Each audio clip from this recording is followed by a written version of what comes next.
Bonjour et bienvenue dans votre journal. À la une cette semaine, l'ancien président uruguayen José Mujica, récemment décédé, aurait déjà pris la tête du principal syndicat du paradis et militerait pour une nationalisation de la production d'eau bénite. Guerre en Ukraine, le président ukrainien Volodymyr Zelensky attendait aujourd'hui son homologue russe Vladimir Poutine à Istanbul. Il va venir. J'ai confiance, il va venir. Monsieur le Président, Non, on bouge pas, il va venir. Sécurité au travail, 3 ouvriers sont morts écrasés mardi dernier en Côte d'Or, ce qui porte à 84 le nombre de personnes mortes au travail en France en 2025. Astrid Panossion-Bouvet, vous êtes ministre du Travail. La France est la championne d'Europe en matière de mort au travail et ces dernières années, le chiffre ne fait que grimper. Bah ça va, dites que c'est de notre faute tant qu'on y est. Bah oui, un peu quand même. Vous qui êtes au pouvoir depuis 2017, vous aviez les moyens législatifs de mettre en place de meilleures mesures de sécurité au travail. Bah justement, on a eu une bonne idée. Tenez, on pourrait installer des airbags sur les ouvriers pour les protéger en cas d'accident. Des airbags? Mais où ça? Bah partout, genre sur leurs jambes, sur le ventre, sur la tête. Mais comment vous voulez qu'ils travaillent avec des airbags sur la tête? Bah je sais pas moi, en plus de toute façon ce serait supprimé au bout de 2 mois pour faire des économies. On sent que vous avez bossé le sujet. Surpopulation carcérale, le président de la République Emmanuel Macron s'est dit favorable au fait de louer des places de prison dans les pays étrangers.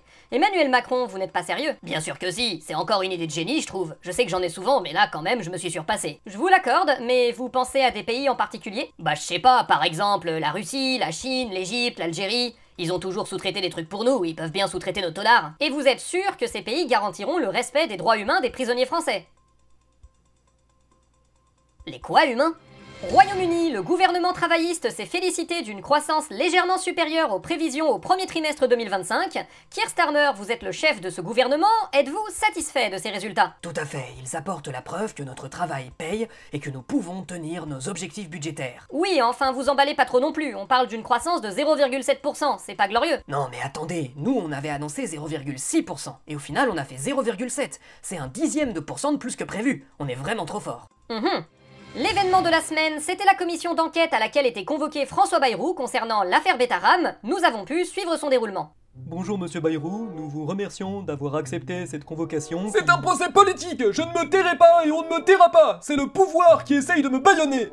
Mais c'est vous qui êtes au pouvoir. Ah bon? Bah oui, croyez-moi, on le sait. Ah. Non mais c'est pas grave, hein, puisque vous vous tairez pas, c'est parfait. Alors du coup, est-ce que vous pouvez confirmer que vous étiez bien informé des faits de violence à Notre-Dame de Betterham et nous dire pourquoi est-ce que vous n'avez pas agi à l'époque autrement qu'en soutenant l'établissement?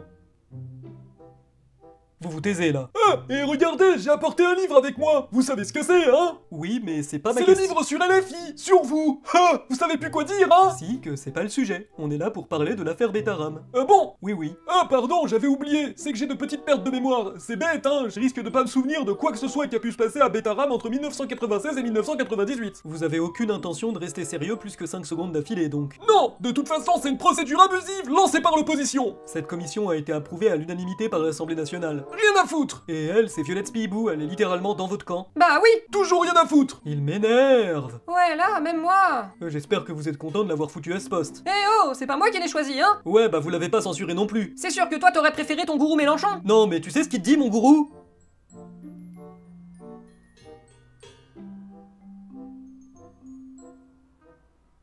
Il est fort. C'est clair. Pour notre entretien du jour, nous nous retrouvons avec le président de la République, Emmanuel Macron. Emmanuel Macron, bonjour. Salut les connards. Emmanuel Macron, vous avez réalisé un long entretien sur TF1 mardi dernier. Vous êtes satisfait de votre prestation? Très satisfait même, tout s'est passé comme sur des roulettes. C'était un super coup de com', je suis très content de moi. Pourtant, le lendemain, vous vous faisiez assassiner par la majeure partie de la presse qui vous reprochait de ne pas avoir dit grand-chose d'intéressant. M'en fiche, j'ai réussi à faire cohabiter Salomé Saké et Robert Ménard sur un plateau. Il y avait même Agnès Vomi de Jardinier, comme ça j'ai pu donner l'impression que je laissais tout le monde me donner la parole. Oui, d'accord, mais... Le seul que j'ai pas réussi à faire venir, c'est le nouveau pape là, Louis XIV. Il a dit non, je comprends pas pourquoi. Léon XIV. Je sais plus, j'ai dit quoi? C'est pas grave, bref, politiquement, il y a un sentiment généralisé que vous avez involontairement mis en scène votre impuissance. Et vous savez qu'il y avait 5 millions de personnes sur TF1? Sacré chiffre, hein? Combien de politiques peuvent se vanter de faire autant?